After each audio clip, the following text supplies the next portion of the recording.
बिस्मिल्लाहिर्रहमानिर्रहीम। अखुवत मुहब्बत का पैगाम लिए मैं ਤੁਹਾਡਾ मेज़बान असगर अली और तुसी देख रहे हो यूट्यूब चैनल रावी रंग। दोस्तों आओ हुण नਵੇਂ ब्लॉग का आगाज़ करते हैं। दोस्तों बारिश का किसी भी इलाके के मौसम पर बड़ा गहरा असर होंदा है। जिन्हां इलाकों च बारिश ज़्यादा होंदी है उन्हां इलाकों के मौसम बड़े हरे भरे होंदे ने, गवार नहीं होंदा, जिहदी वजह नाल उस इलाके के लोकां, जानवरां ते फसलों की सेहत बड़ी चंगी होंदी है। दोस्तों इस तो बरअक्स जिहड़े इलाकों च ज़्यादा बारिश नहीं होंदी या बारिश बिल्कुल नहीं होंदी, उन्हां इलाकों च आए दिन खुश्क साली का मसला होंदा है।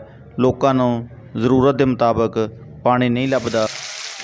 दोस्तों साडे इलाके भी काफ़ी टाइम तो बारिश नहीं सी हुई, जिहदी वजह नाल गर्मी बहुत ज़्यादा सी और लोगों का बहुत ही बुरा हाल सी।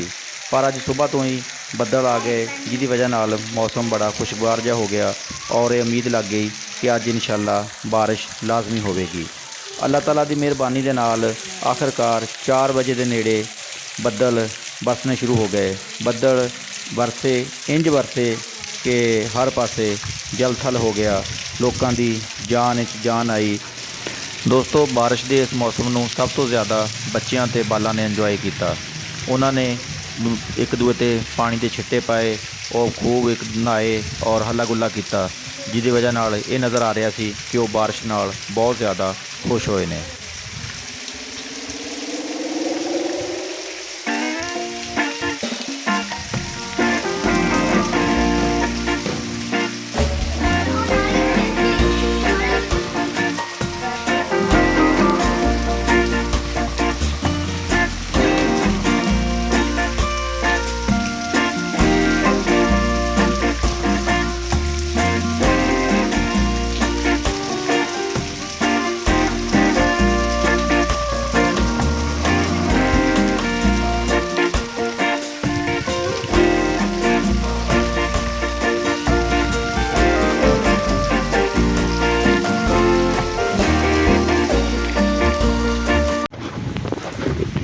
दोस्तों बारिश तो बाद दरख्तां ते फसलों ने इंज लगता है जिमें नवा मेकअप कर लिया होवे।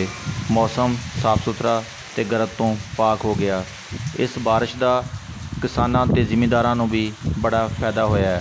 उन्हां दियां फसलों नूं फ्री च पानी लभ गया है ते उन्हां दे काफ़ी सारे पैसों की बचत भी हो गई है।